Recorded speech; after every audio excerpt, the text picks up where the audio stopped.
Mesdames, Messieurs, délégués des coordinations provinciales au bureau politique, chers compagnons d'envol, je salue et vous souhaite la bienvenue à ces assises du bureau politique national élargi, dont j'ai l'honneur et le grand plaisir de lancer les travaux ce jour. Vous êtes venus de partout dans le pays. Équateur, Haut-Katanga, Haut-Touélé, Ituri, Kasaï, Kasaï central, Kinshasa, Congo central, Kwango, Kwilu, Lomami, Lualaba, Maïndombe, Maniema, Mongala, Nord Kivu, Sankuru, Sud Kivu, Sud Ubangi, Tanganyika, Chopo et Chwapa. Vous êtes là, venus donc de nos coordinations et de fédérations de 23 de nos provinces. Votre présence ici à Kinshasa, dans ces assises, témoigne notre détermination, votre détermination à continuer et à faire aboutir ce combat que nous avons commencé depuis plusieurs années. Un combat pour lequel nous avons refusé ensemble et nous continuerons à refuser toute compromission au regard de la vision et des valeurs que nous portons pour la nation et les valeurs que nous portons par rapport aux attentes de Congolaises et Congolais.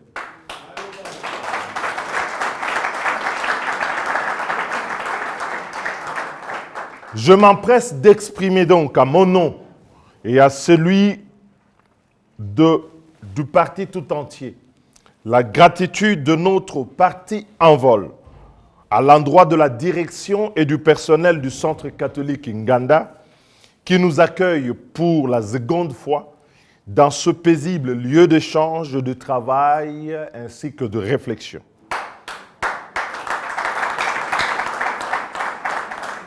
Ce bureau politique fait suite à celui tenu au même endroit du 11 au 13 juillet 2019, dans un contexte jadis d'espérance, basé sur le changement de pouvoir intervenu au sommet de l'État par les élections pour la première fois de notre histoire à l'issue du scrutin de 2018.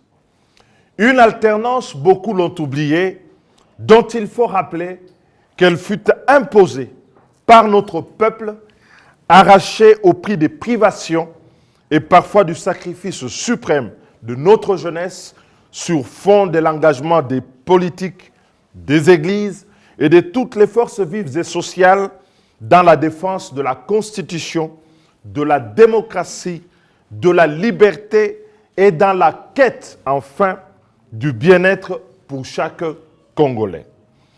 Les assises de ce bureau politique de 2019 étaient axées sur la situation du pays, l'évaluation des élections et de nos alliances politiques.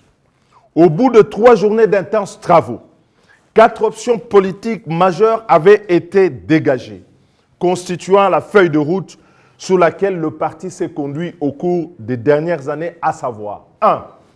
Veiller à la consolidation des acquis de la lutte démocratique et de l'alternance politique pour lesquels tant de Congolais s'étaient investis et ont versé de leur sang pour forcer la marche de l'histoire, particulièrement entre 2015 et 2018.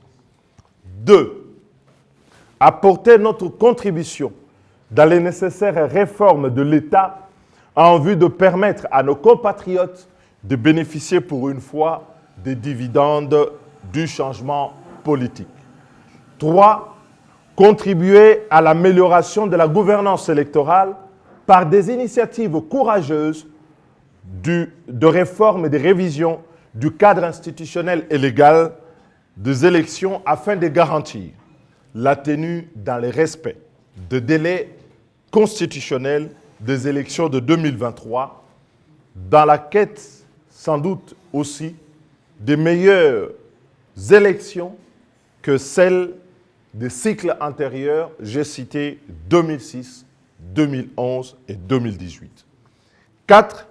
Raffermir la présence et l'expansion du parti dans le pays profond par le renforcement des capacités des animateurs de nos structures provinciales et territoriales en mettant l'accent sur l'implantation et la formation des cadres.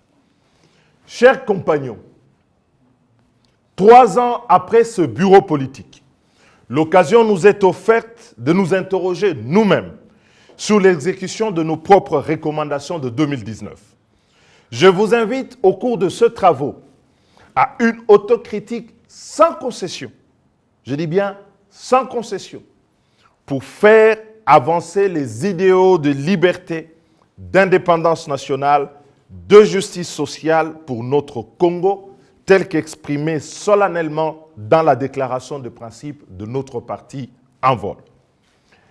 4 ans après l'avènement de la première alternance politique au sommet de l'État, en cette première année préélectorale finissante, pendant que le régime en place cherche éperdument les personnes à qui attribuer la responsabilité du bilan de sa gestion, il est venu en réalité le temps d'évaluer en détail sa propre responsabilité dans les reculs enregistrés dans les différents secteurs de la vie nationale.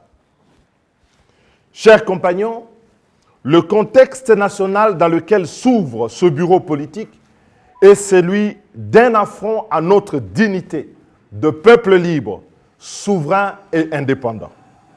D'une part, l'occupation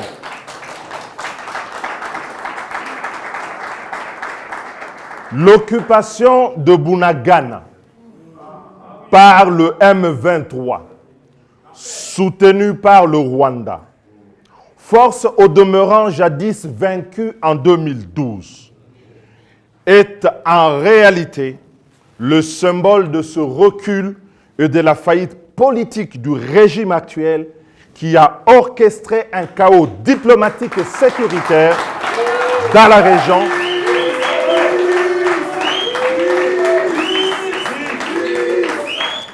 Je disais, l'occupation de Bunagana par le M23, soutenu par le Rwanda, force au demeurant jadis vaincue en 2012, est en réalité le symbole de ce recul et de la faillite politique du régime actuel qui a orchestré un chaos diplomatique et sécuritaire dans la région par des décisions ayant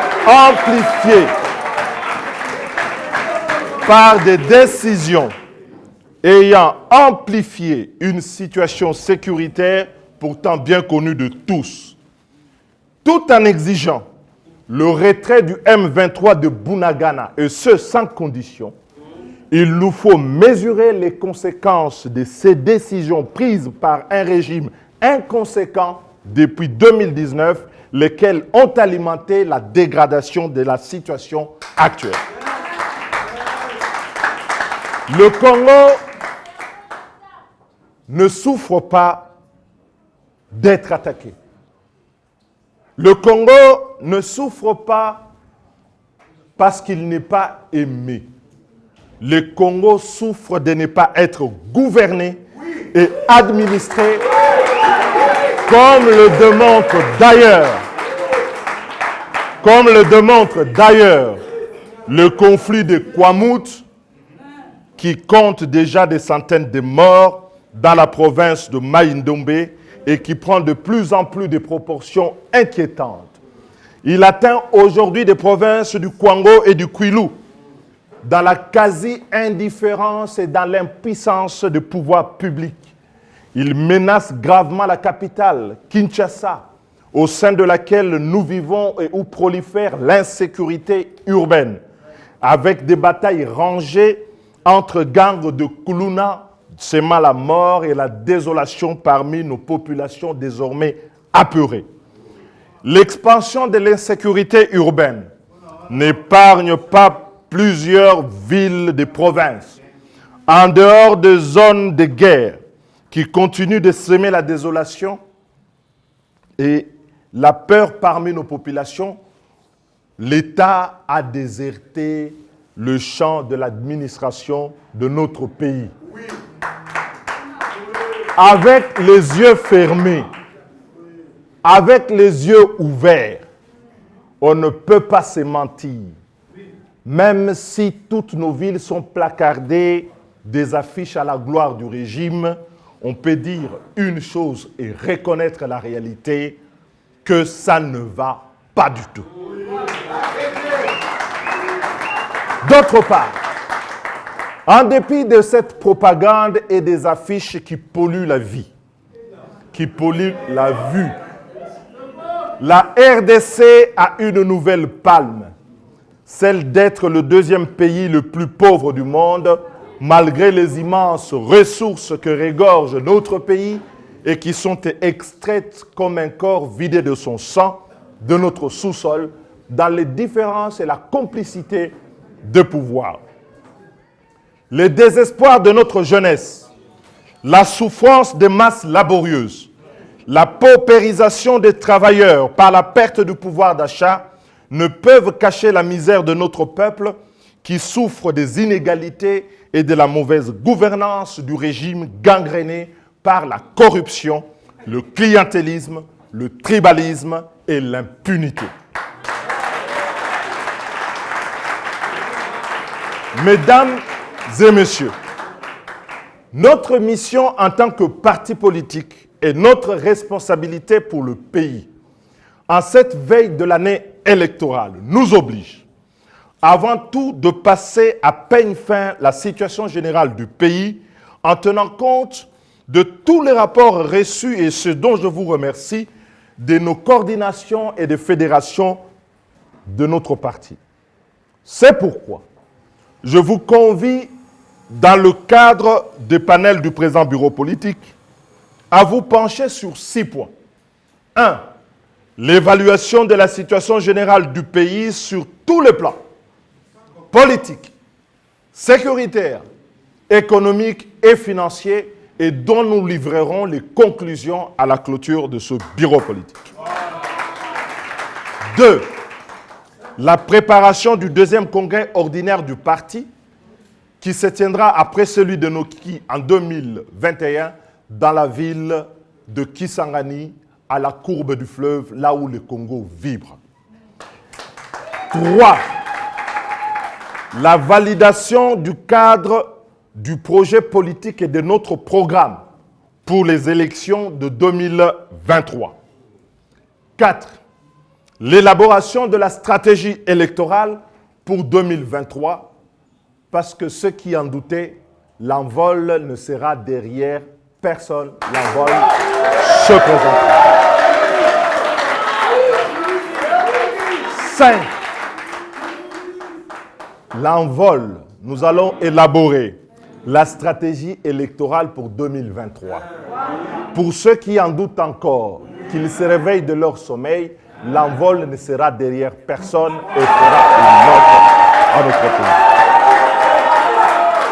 5. La définition de la feuille de route du parti. L'intérieur est venu à Kinshasa. Il est venu le temps pour que Kinshasa se déplace partout à l'intérieur. 6. La révision de nos statuts et règlements intérieurs afin d'adapter notre fonctionnement par rapport à des difficultés éprouvées dans le fonctionnement de nos structures du parti à tous les niveaux.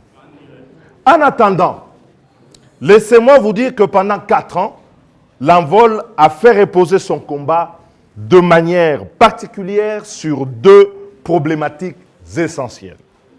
D'abord, la réduction du train de vie des institutions et de leurs animateurs, ainsi que les réformes institutionnelles et électorales.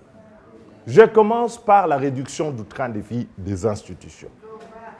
La question de la réduction du train de vie de l'État et des institutions relève de la justice et de l'équité sociale. Elle correspond à une certaine idée de la République que nous défendons. Une République qui érige l'intérêt général et l'intérêt commun au cœur de l'action politique. Son objectif grandit chaque jour dans les masses, auprès de toutes les catégories socio-professionnelles, enseignants, policiers, militaires, professeurs, juges, fonctionnaires et médecins. Cette vision convainc de plus en plus au sein de la classe politique, et ce, y compris par nos adversaires politiques. Elle est à la fois une aspiration et une revendication des Congolais. Il s'agit d'une bataille dont l'enjeu est de sortir notre pays du statut de l'État failli et de l'État client qui sous-traite tout, sa sécurité, ses minéraux, son avenir, pour avoir un État qui va être responsable de ses choix. Nous ne voulons plus de cet État qui fonctionne sur base des inégalités et à coup de dons des dirigeants qui spontanément deviennent plus riches que l'État et servent à la population les dons en lieu et place du devoir de servir par les politiques publiques.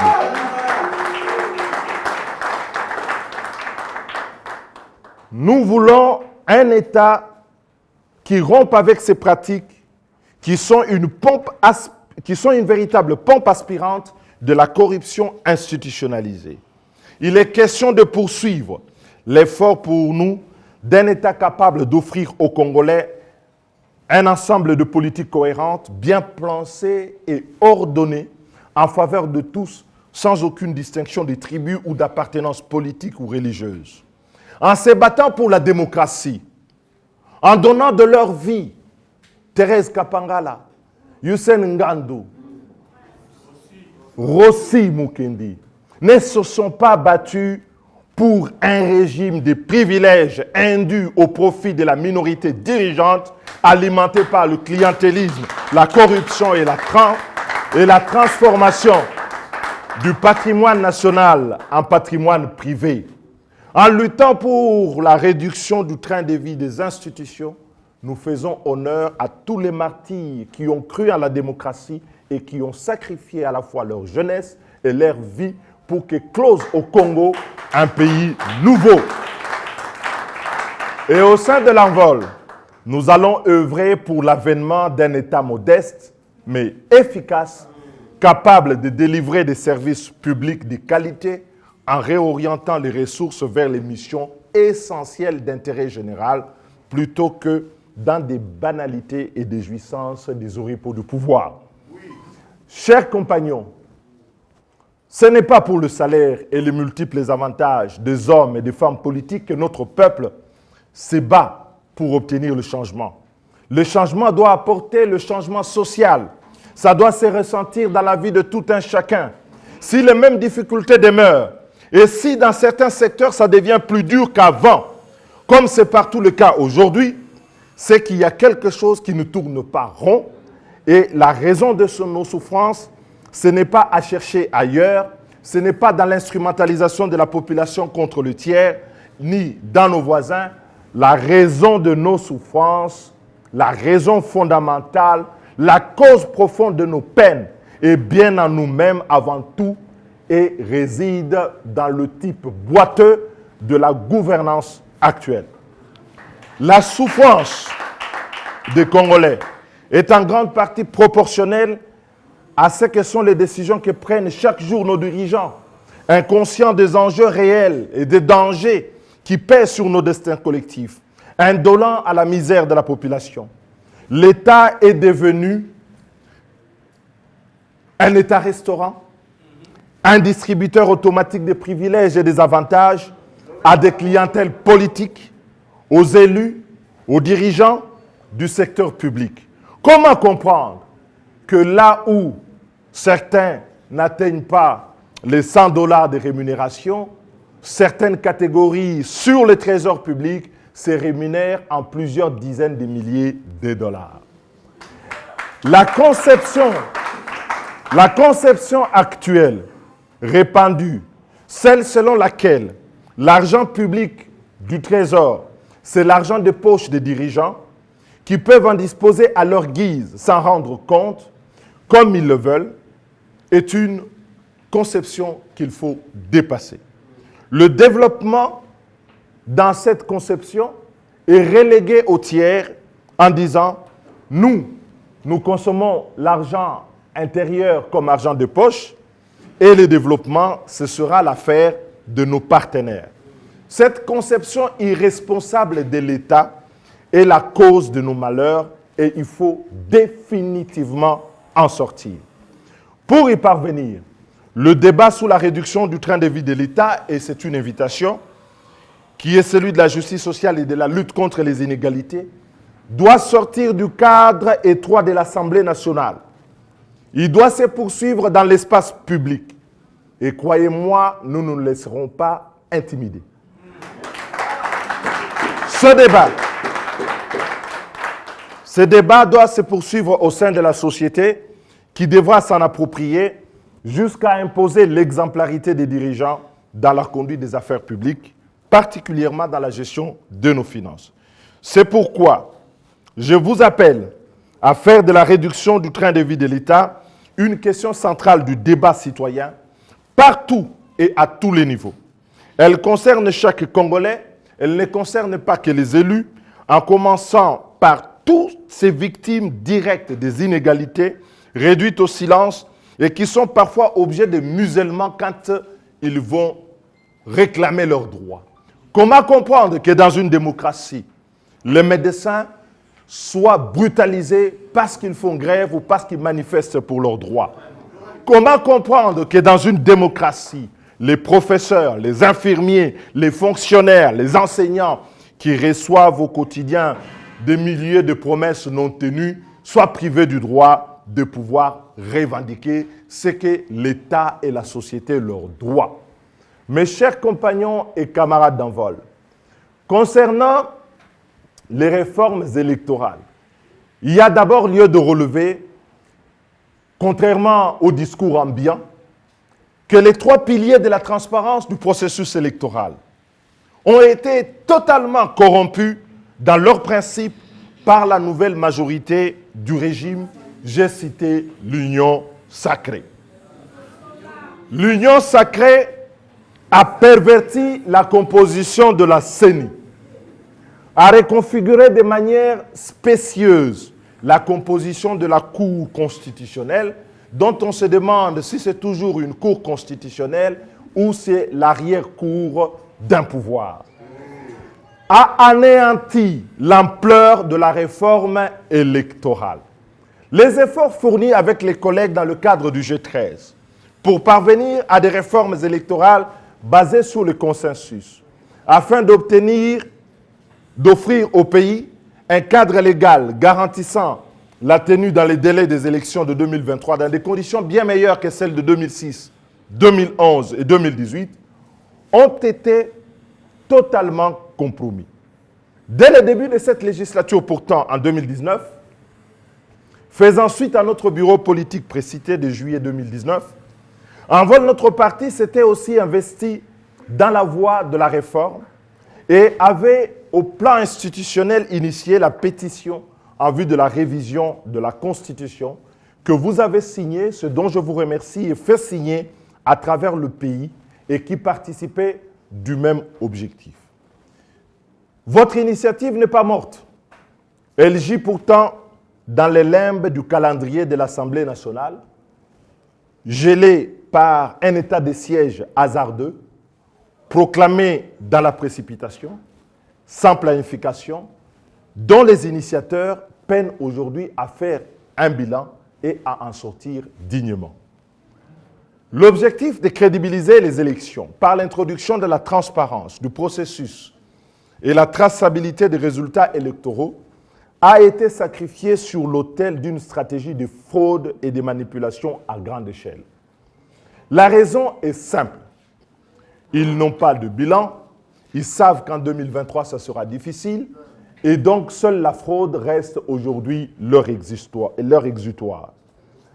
Les opposants démocrates d'hier, le chantre de la transparence électorale d'hier, ont vite appris du pouvoir pour se transformer aujourd'hui en bourreaux de la démocratie. Oui. Confiscateurs aujourd'hui du droit de vote de nos concitoyens. Quelle tragédie et quelle trahison par rapport à la mémoire de nos martyrs.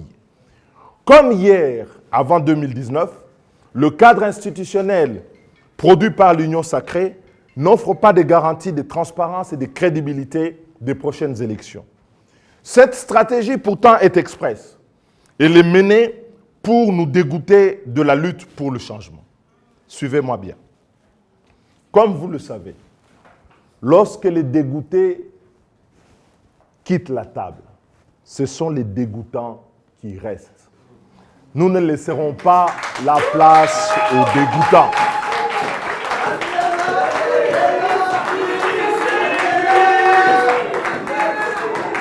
Cette stratégie de fraude électorale mise en place à grande échelle par l'Union sacrée est une stratégie express menée pour nous dégoûter de la lutte pour le changement. Mais suivez-moi bien, comme vous le savez, lorsque les dégoûtés quittent la table, ce sont les dégoûtants qui restent.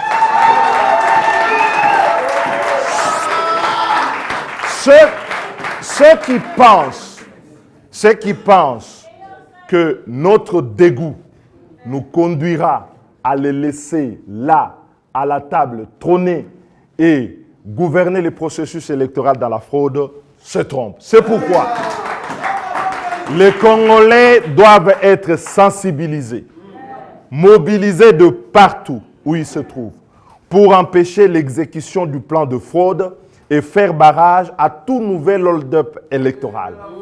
Ainsi, nous ne devons pas arrêter la campagne commencée de télémer la fraude électorale. Je vous demande de la poursuivre.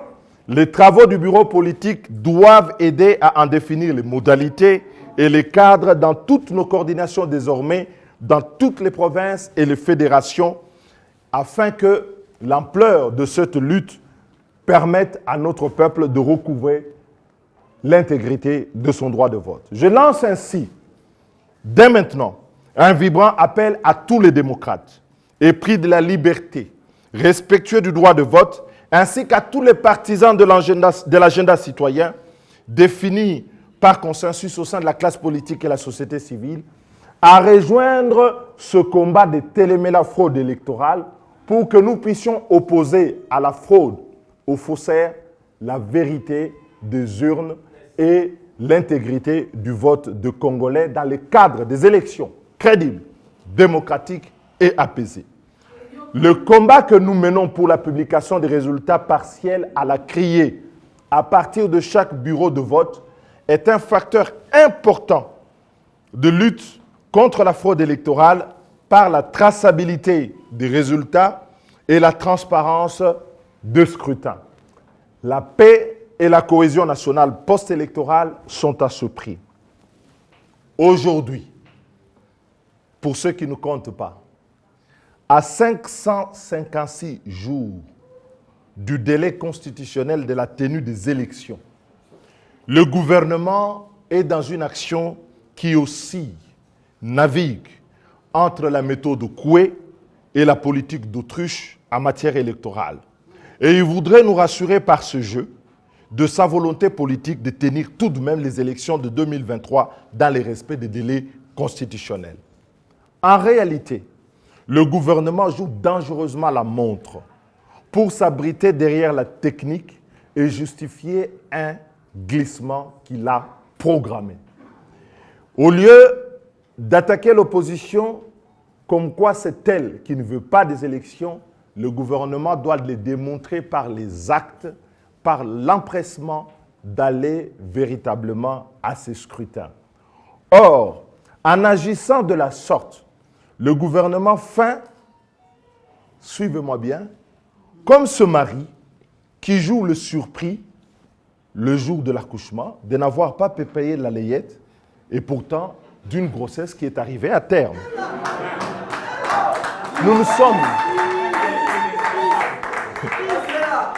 en agissant comme il agit, en préparant le glissement pour se cacher derrière la technique, le régime et son gouvernement jouent comme ce mari qui feint d'être surpris de n'avoir pas apprêté la layette pour une grossesse dont l'accouchement intervient justement à terme.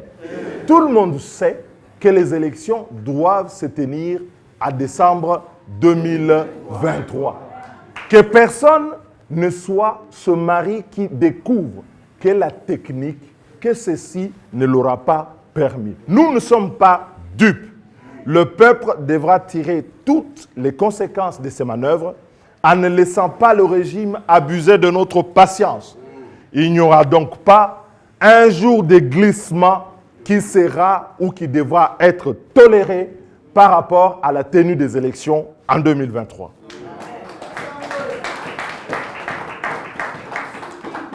Le flou qu'entretiennent actuellement le gouvernement et la CENI à propos du financement des élections est un autre élément majeur qui se surajoute à la corruption des 3 piliers de la transparence électorale. Nul n'en connaît le budget à ce jour, ni le plan de financement, ni le déploiement logistique et ses contraintes. Ainsi d'ailleurs que nul ne connaît à ce jour le calendrier électoral dont on nous promet chaque jour la publication. Mais tout le monde nous dit, par la méthode Coué, les élections auront lieu dans le délai. J'attends voir. Entre-temps, le cadre sécuritaire du lancement et de la conduite des opérations préélectorales, calendrier des élections, cartographie électorale, identification des électeurs et bientôt le recensement qui va commencer pour lequel nous devons être tous mobilisés est d'un flou artistique que seuls les génies de l'Union sacrée peuvent être rassurés. Par exemple, qui des forces des East African Community, des forces de l'UPDF, les forces ougandaises, des forces armées du Sud-Soudan, du Burundi, du Kenya, ou encore de la Tanzanie, ou peut-être même du M23, on ne sait pas, ou encore des FARDC de la police nationale, ainsi que des groupes armés et coupeurs de route, qui de toutes ces forces, et suivant quel protocole, ils vont assurer, ensemble ou séparément, la sécurité du déroulement de l'enrôlement des électeurs. Dans quel contexte sécuritaire peuvent-ils nous dire aujourd'hui, avec l'état de siège dont ils peinent à proclamer la fin, ils vont amener le pays à faire les opérations d'enrôlement. Mais ceci est un indicateur majeur quant à la garantie ou non de la tenue des élections dans le délai, leur qualité ainsi que leur issue. J'en appelle donc à la responsabilité du gouvernement, j'en appelle à la vigilance de tous pour la sensibilisation de la population dans nos différentes juridictions pour que les élections de 2023 se tiennent dans le délai en dehors de tout glissement inventé, imaginé ou imaginable. Mes chers camarades, ce bureau politique nous offre une occasion propice pour réfléchir autour des rapports et des données de terrain que toutes les délégations ont apportés pour faciliter les échanges dans les panels. Dans les conclusions qui devront nous permettre, à la clôture de ce bureau politique, de lancer la feuille de route et l'action du parti jusqu'à la tenue des élections, nous attendons des livrables ci-après. Nous attendons des résultats. 1.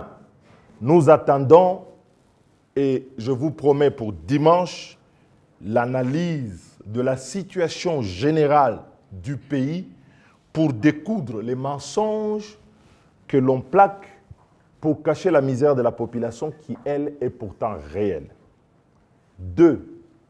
Les décisions en rapport avec l'organisation du 2e congrès du parti qui doit se tenir au cours du premier semestre de l'année 2023. 3. La présentation des lignes maîtresses du projet-programme de la campagne 2023, parce que pour la campagne de 2023, il s'agira de rassembler les Congolais sur un projet, sur un programme parce que nous avons passé très souvent le temps à nous mettre d'accord sur les événements, sur les hommes, mais jamais sur ce que nous voulons faire, ce qui fait que tous les gouvernements ont tendance à échouer. Et donc, une concentration par rapport aux lignes maîtresses de ce programme. 3, la stratégie électorale du parti et des alliances pour les élections générales de 2023, avec la ligne rouge telle que nous l'avons soulignée, l'envol ne sera pas derrière une autre formation politique. 5, la feuille de route du parti jusqu'à la tenue du deuxième congrès. Parce qu'il faut préparer les congrès, il faut préparer les matières du congrès. Et donc, il faut que le parti se déploie et intensifie son activité. 6, le projet de révision des statuts et de notre règlement intérieur. Ce sera donc fort de tous ces éléments ensemble que nous pourrons amorcer la préparation de nos forces, mais aussi le travail de sensibilisation dans le pays pour aller présent aux élections de 2023 afin de convaincre le Congo, les Congolais, sur la nécessité de la refondation de notre pays et de notre nation autour de notre projet et autour des candidatures issues de nos rangs. Sur ce, je déclare ouvert les travaux du Bureau politique national élargi et je vous remercie.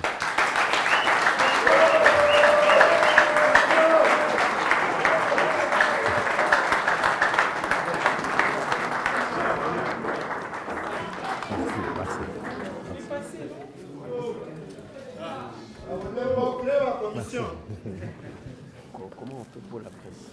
Hein? Il y a une bâche que Elie a mis dehors. Alors, c'est quoi? On fait une pause. Pourquoi c'est moi? Moi, j'ai fait les discours. C'est pas à moi de parler. Bon, maintenant, nous, parole, lui va parler.